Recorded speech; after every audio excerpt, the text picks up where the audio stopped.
This is when Mirza Abdullah was born. He put on a big false black beard, and he stained his skin with tea, because it only had to be temporary this time. It didn't have to be permanent like Egypt. No walnut juice needed there. Just tea.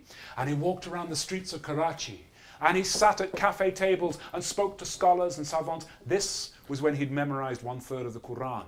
This is when he'd learnt the hadith, or elements of the hadith. This is when he'd memorized all the different caliphs in order of succession.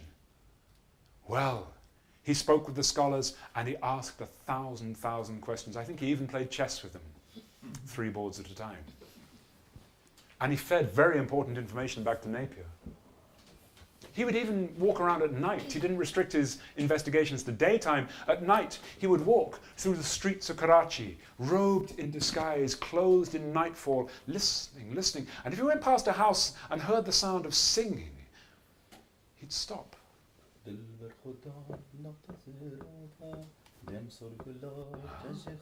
And smile, because singing meant a celebration, either a wedding or a circumcision ceremony, which he witnessed. And then that would be a good place to ask questions. And he would go and knock at the door, his only ticket of admission, a clean turban and a polite bow. And the doors of Karachi society were flung wide open to him. اسنظانم هی بیان طاب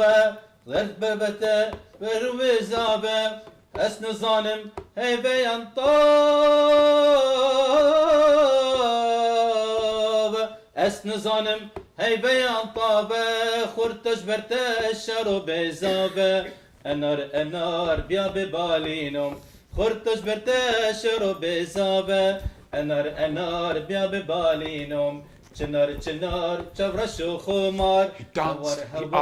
he asked, he danced. They answered, they offered him wives and marriage into illustrious families. He danced and smiled and asked 1,000 questions. And then Napier asked him to go on another mission.